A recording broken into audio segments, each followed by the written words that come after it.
With the threat of climate change growing and becoming greater and greater, this requires us to move to a cleaner, green economy, and many politicians aren't really looking at this in the correct way. I mean, this requires innovation, and this could be a new economic boom. I mean, if you have a company willing to invest in cheap, clean technology, this could really make them rich one day. The problem is that many people don't look at climate change as an economic opportunity. Jill Stein does, and she penned an article for Fortune that really illustrates her understanding of the issue, and I wanted to share it. So she states, there is a growing concern in advanced economies that governments are running out of options to stabilize a precarious and volatile global economic system. Since the onset of the Great Recession in 2008, the Fed's large-scale bond purchases, called quantitative easing, have helped push interest rates close to 0% and have done more to serve Wall Street's interests by way of propping up the stock market than by boosting the overall economy for average Americans. These have proven to be temporary fixes, providing a semblance of recovery without addressing the underlying problems in the real economy: stagnating demand, lack of productive investment, staggering inequality, and concentration of wealth. Not to mention the climbing cost of climate-related disasters, the floods and wildfires, which have cost $26.9 billion in 2016 alone. As recent warning signs in the US market have shown, we are hardly out of the woods when it comes to preventing another big crash. Keeping interest rates super low has only produced the illusion of a healthy economy.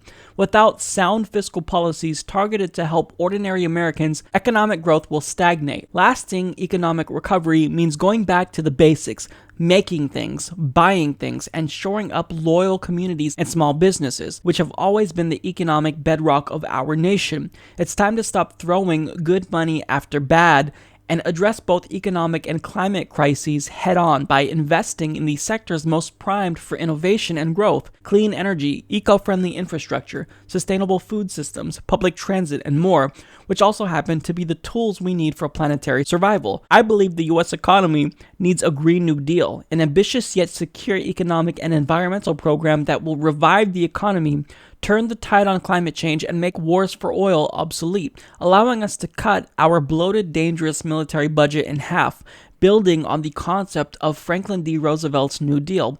The Green New Deal calls on communities, government, and ordinary people on the scale of World War II to transition our energy system and economy to 100% clean, renewable energy by 2030. So to move to 100% renewable energy by 2030 is such an ambitious goal that many people have called it unfeasible.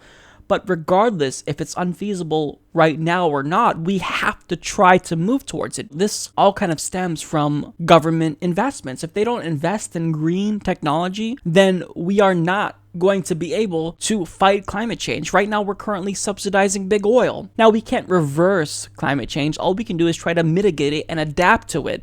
So by not investing in it, this is a problem, and this is an economic opportunity. And I have to give credit to Martin O'Malley, who looked at climate change as an economic opportunity, because he said, look, if you invest in green, if you really are a company that is trying to innovate and create clean, renewable technology, then you will be very, very wealthy one day.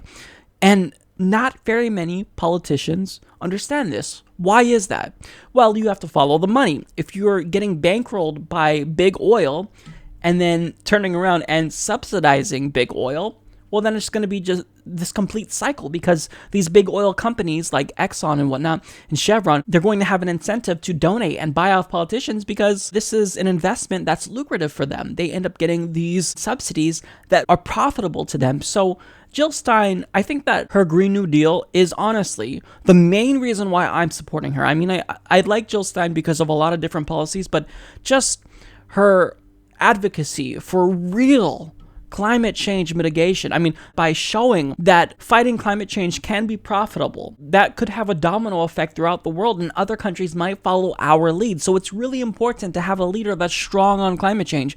Jill Stein is that.